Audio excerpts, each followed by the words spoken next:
Hello and welcome to Absolute Trust Talk. I am Kirsten Howe and I'm here with Madison Gunn, our associate attorney here at Absolute Trust Counsel.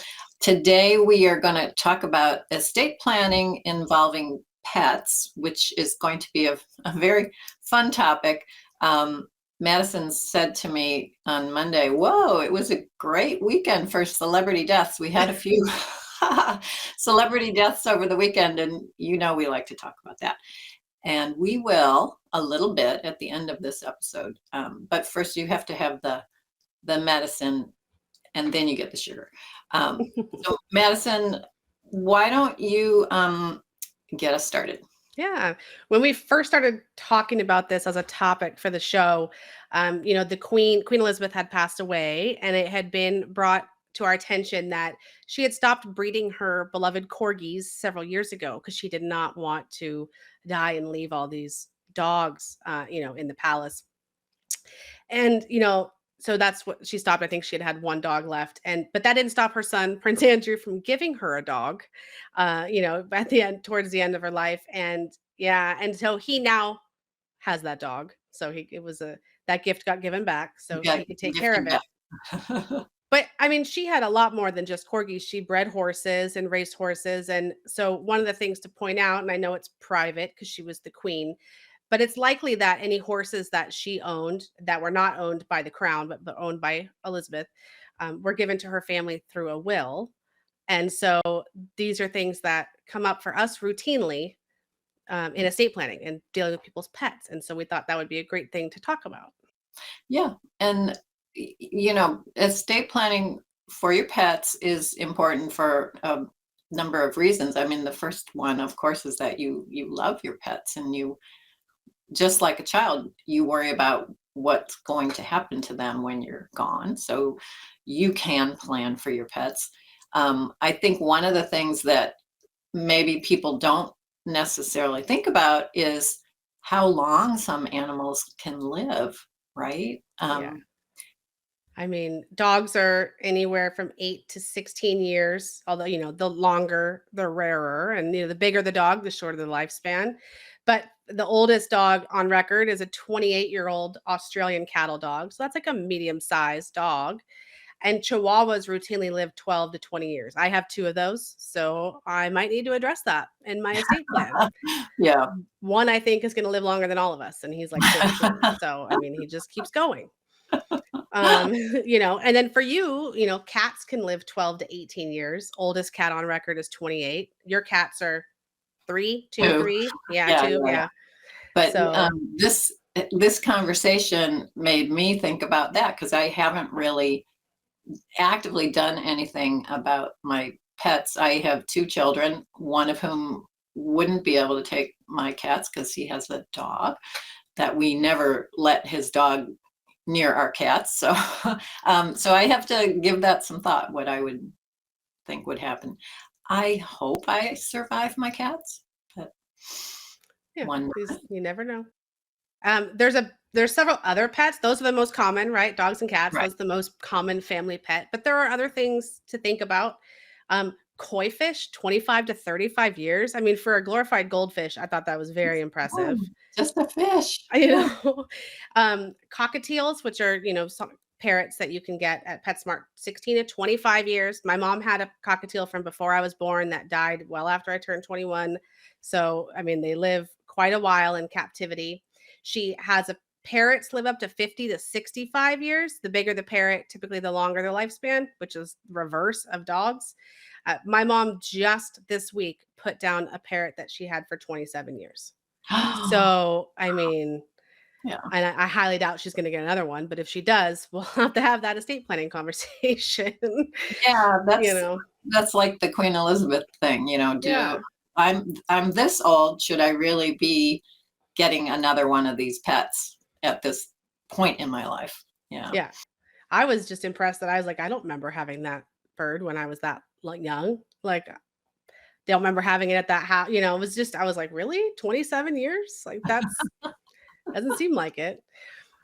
Rabbits can live 7 to 10 years, snakes 9 to 40 years. So again, they're the bigger the snake, the longer the lifespan. Hmm. Yeah. Lizards, 3 to 20 years. Same thing, bigger the longer. So like iguanas would live a lot longer. Yeah, yeah. One of the things I see commonly is turtles and tortoises can live 40 to 45 years. And like a tortoise lives longer than a turtle. So the tortoises live on land, turtle lives in the water typically. My I husband had didn't those. know. My husband had those growing up. They because they lived in the desert. They were wild, but they would burrow in the yards and things like that. And they live a long time. I mean, you see those big tortoise at the zoo. Yeah. Yeah, at the Oakland Zoo, they There's have the big one. plenty of 100-year-old tortoises. So I would imagine that that's a possibility. Yeah, Chickens, that's been a huge thing since COVID, right? Everyone's gotten chickens. 8 to 10 years, wow. and obviously the more care, all of this is contingent upon regular vet care. So I know, like, exotic pets, they don't typically go to the vet unless there's a problem. So that's Right, that's common. It's not like right. with dogs and They cats just where they have get their an annual shots. pickup, yeah. Yeah. And then out here, it's kind of rural or ponies and horses, 25 to 33 years, and ponies live longer. But if they're not being ridden, they're just out to pasture, they have a good setup, they could live quite a while. Yeah. And that's I mean, if you think about leaving someone a horse, that's an That's a expense. big expense. Yeah. Yeah, I think the horses are the big one where we have to have a really serious conversation about money, because they are very expensive animals. Yeah. And if it's not going to family that's getting your house that has the stables and the land, I mean, then there's a whole slew of Right, right, expenses that right. have to be discussed. Okay, so planning for your pets is important. There are a variety of different ways that you can do that. A couple of the common ones that we tend to use most often, um, I mean, the one that I use most often, I would say, is we designate someone to take our animals, and we also leave a certain amount of money for that person if they will take the animals. And so oftentimes we'll say, you know, $5,000 per pet if you'll take my pets. That's a common one, and it's pretty easy to administer that for the trustee, I think. Yeah, and I mean, a lot of times it might be that, it we either goes to an individual who's gonna take care of the pet, or it could go to an rescue who will Right, rehome, or an individual who will rehome the pet for you. right, right. So, But oftentimes, I think it's important to include that financial component, yes. just to make sure that it happens, that people are incentivized to do the help. And the other thing, if you're talking about an individual, you got to ask them ahead of time. Don't just assume that they would be happy to do that for you. You got Yeah. to ask them ahead of time. Yeah, and the financial component's good because at least they're not saying no because they can't afford it, Yeah. particularly if it's something like a horse or Right. something of that na. Right. Right. And it's important to think about that in terms of what the animal is going to be. A cat, $5,000, maybe that's okay to take a 10-year-old cat, but to take a 5-year-old horse, you're going to have to make it significantly more attractive, I think, financially. Um, Yeah. One of the things we've done to combat that is letting it be the dollar amount be at the trustee's discretion, depending on what pets you have on the time of your death and what their age, expected life yeah, expectancy is. Yeah. and their health too, Yeah. because Yeah. You if get you, a cat with kidney disease or diabetes, that's a lot yeah, more than, the vet yeah. bills are going to be a lot more than Yeah. other cats. Or the dental bills in both your and I's pet Right. situations. Yeah, we each have a pet with not so great teeth, but we love them anyway. Yeah. Um, but you can also, rather than just giving your animal outright to somebody along with a pile of money, you can set up a pet trust, and those are recognized by the state of California in the probate code. There's the whole section about pet trusts. So what would a pet trust say? Yeah, typically it's similar to the situation where you're giving money and the pet to somebody, but it's being held in trust and managed by a trustee. The trustee may or may not be the person actually taking care of the pet. So it might pay for someone to take care of the pet. It might pay for housing for the pet. I mean, it depends on, obviously how much money somebody has, but pretty much the sky's the limit in that regard. So if they want to set money aside, you have a professional trustee who's managing everything for that pet for their life. Yeah. And the trust can say, and should say, once all of these animals that I'm leaving have passed away, whatever money's left in that trust, you're going to tell us where you want that to go. Yeah. And that's kind of an advantage of having a pet trust as opposed to just handing a bunch of money to somebody, is that only as much money as the pet actually needs will go out of the estate. But then you have, the hassle and the expense of administering a pet trust. You have a Yeah. trustee who should be compensated and all that kind of thing.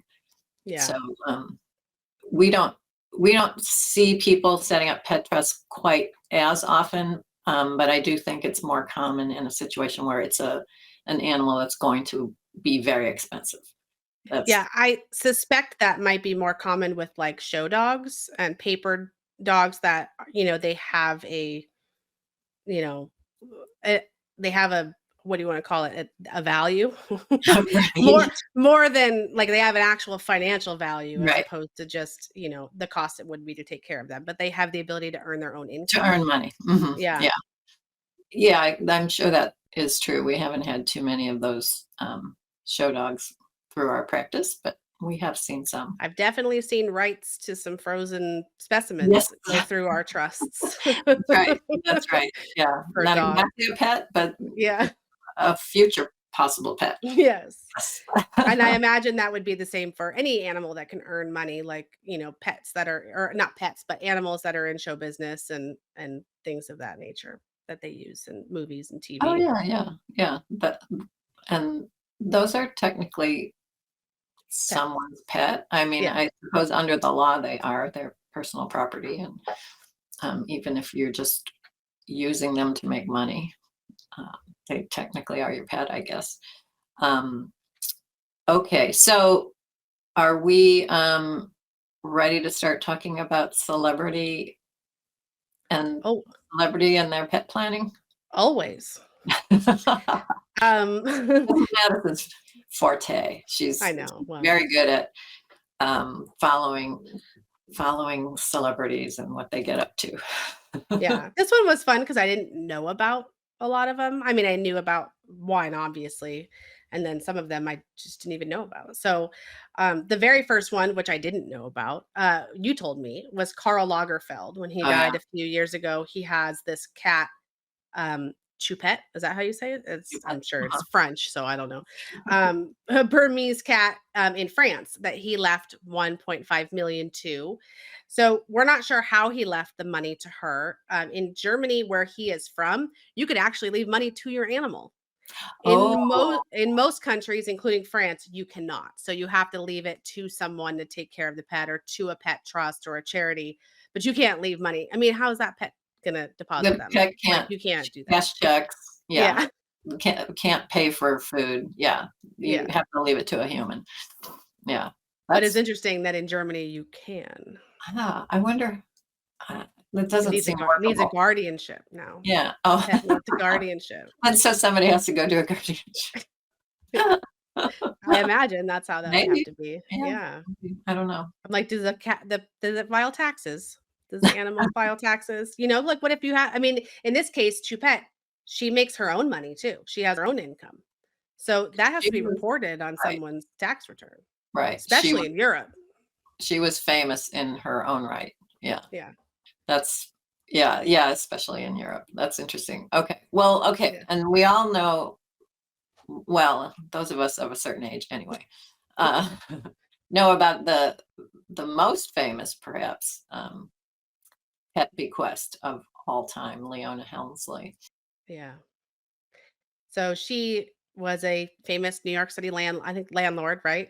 Yeah, um, yes. like a real estate A magnate. hotelier, yeah. Yeah. Um, she left $12 million to her dog, Trouble, a Maltese. And she cut out her 2 grandchildren and left her dog 12 million. So of course they sued, right? They got nothing to lose. So that was litigation. So anytime you leave a significant amount of money to your pet and not your family, I'm sure that will ensue. People will be unhappy, yeah, Yeah. and they'll try, Um, yeah. and that the judge ruled that she was mentally unwell when she did her will, and so he didn't eliminate it, he just Just reduced cut the it back. gift to $2 million and then gave the grandchildren 6 million to split, and then gave the rest to charity, which I think the bulk of her estate was going to, I mean, 12 million, she had billions, so this is not, Oh, well, yeah, yeah. the This was 12 million is not her entire estate, that's just the gift she left her dog. so that was the easy part to attack by the Yeah, grandchildren. Um, well, that seems like a fairly fair result. I'm yeah, sure 2,000,000 was enough for that dog. $2,000,000? I hope so. even to cover a home in New York City. That's enough, yeah, I know. That's enough to send 'em to college and grad school. Yeah. Um, Should be a Doctor Maltese to a you. Doctor Maltese, yeah, okay. And another one that was fairly recent was, the fashion designer also, like Karl Lagerfeld, Alexander McQueen. He Oh, left about 82,000 in US dollars in trust for his pet dogs, and then another 164,000 to some animal charities. so So that's he nice. made sure that they were taken care of. 82,000 doesn't seem over the top for No, multiple dogs. although sometimes with celebrities, I don't know what's liquid and what's not. So, I mean, the with Alexander McQueen, because he's a designer, I don't know how much his name, image, likeness, future royalties, Right, things like that versus what he had in the bank. in the So bank, right.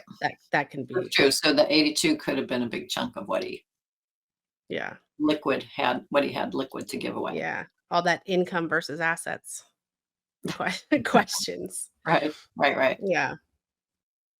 And then the next one is, so there's a couple of reported ones. I mean, Oprah's not dead, but she has reportedly set aside $30 million for her dog's care.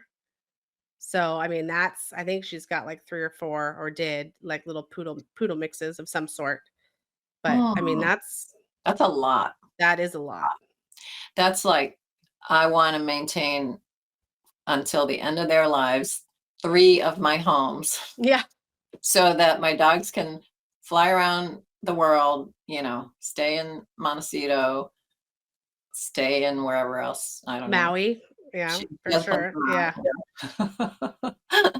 They'll be I living mean, the to each his own, but she could have just given everybody a dog for that. She could just be, "You get a dog, and you get a dog, and you get a dog." and you get $10,000,000. Yes. Yes. And she Yeah. has kids. I mean, she's got family that would take pets, I'm sure. So, um, another big one, that's purported, right? Obviously, she can change that. She's still alive. She's still Was, and I'm gonna assume I'm pronouncing this right, but I don't know. Majel Barrett-Roddenberry. She was the wife of the creator of Star Trek. So oh, quite a Gene, big estate. yeah. Yeah. She set up a $4 million trust fund for her dogs, and $1 million set aside for a domestic employee to care for them. So that is like the pet trust we talked about. So she's covering, $1 million for however many years of salary that is, or an outright gift for a domestic employee to take care of them. So Well, that's, they'll have a nice life. That's yeah.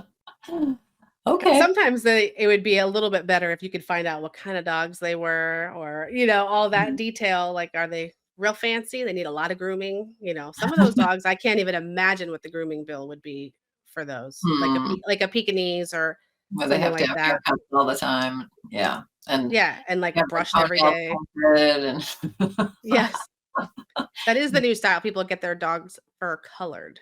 Have you seen that? You'll see like a Oh, purple poodle, or, a blue Maltese, and it's like chalk, but it doesn't come off on your furniture. That'd on be your what I'd be picture. terrified about. But yeah, they do that all the time now. It's very different. or paint their nails with like some pet safe nail polish. Yeah. Mhm. Yeah. I could see that. I could see that. But Yeah. I'm not sure about coloring their fur. I don't It's different. know. And then the last one we have is Betty White reportedly set up a $5 million trust for her dog. So I presume that when they do that, it's so when the dog dies that they could leave the money to They charity. can direct the In her money, case, yeah, probably that's what would to a have charity. happened. Yeah. Yeah. Yeah. Well, and she was very famously an animal lover and an animal Yes. advocate. And so Yeah.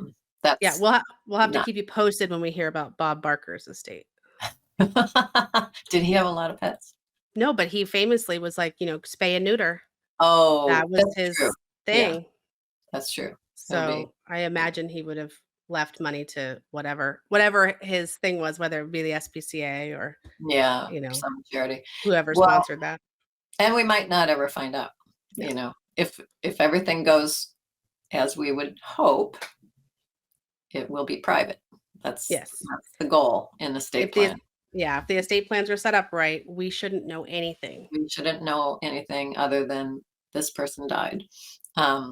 Okay. Well, let's go to our questions. I didn't say at the top of the show that if you are watching live and you have questions, you can type them into the comment section. I think probably our viewers know that by now, but doesn't hurt to remind them. So I'm gonna skim back and look for questions.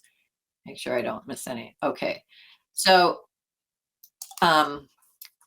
here's the question. What happens to a pet if the trustee or executor can't find anyone to take it?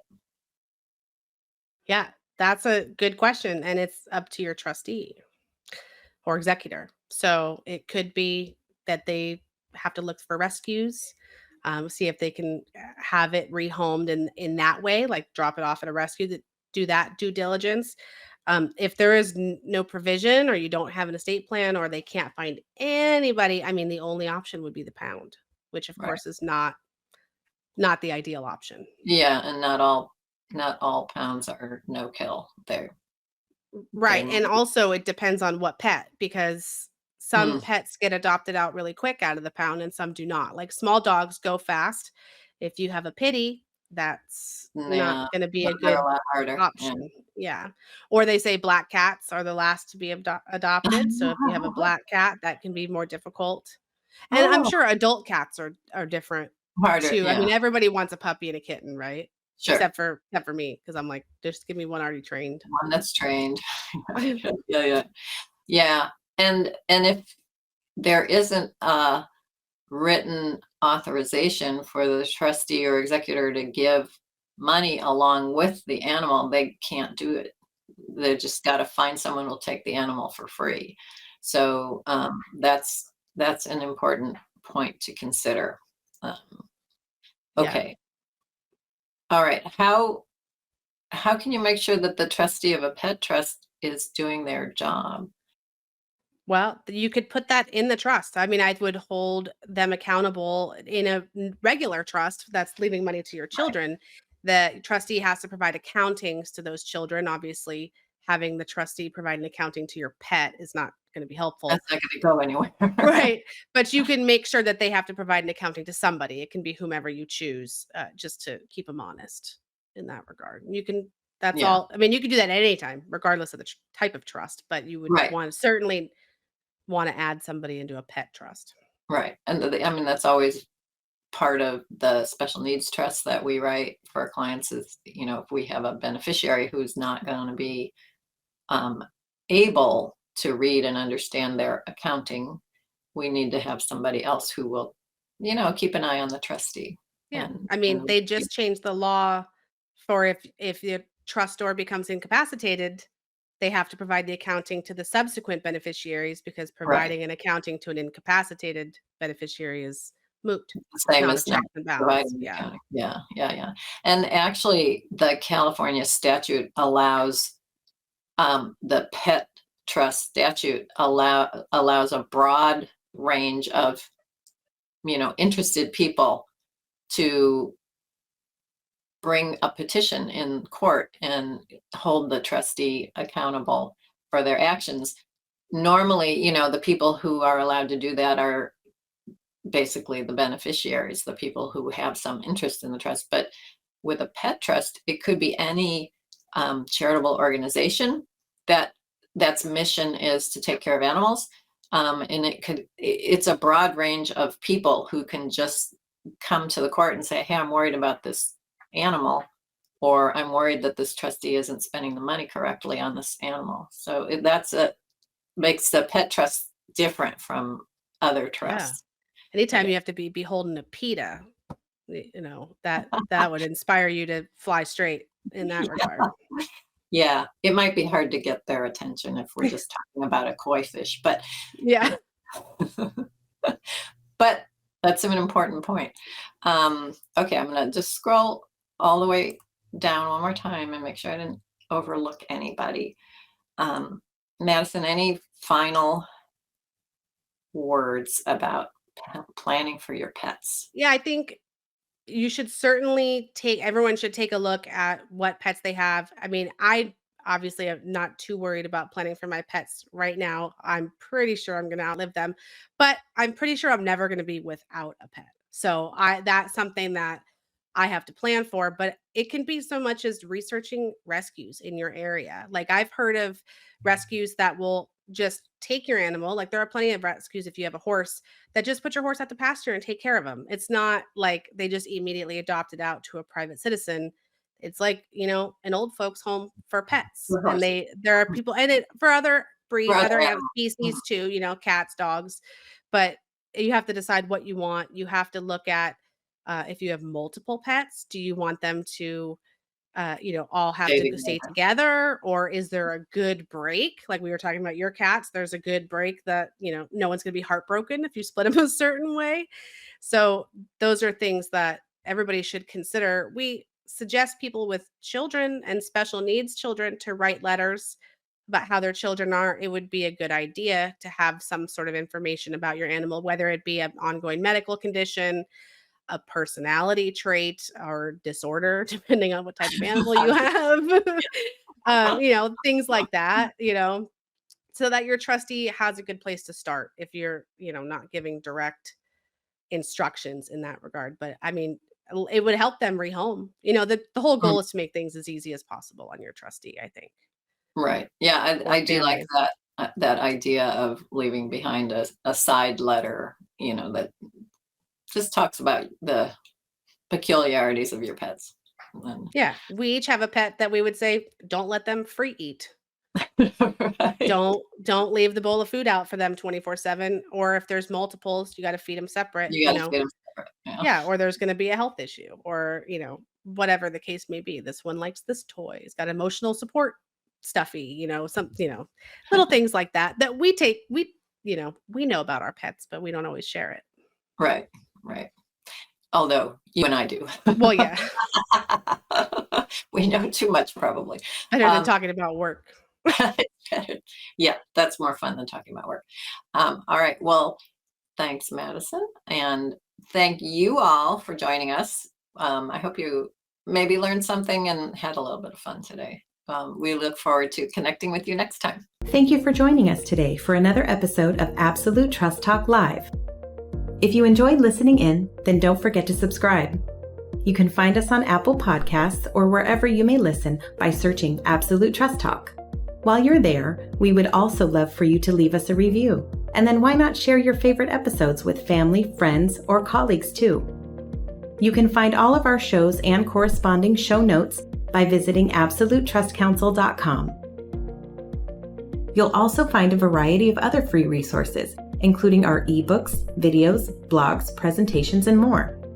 If you need help with your estate planning or administration, we also offer a free discovery call to help get the process started. You can find more information on booking your session by visiting absolutetrustcouncil.com/scheduling. Don't forget to keep an eye out for our next live episode. If you join us for the broadcast, you can submit questions during the show. But if not, don't worry. You can always get in touch with us by sending a quick message to info@absolutetrustcouncil.com. Thanks again for listening. We'll see you soon.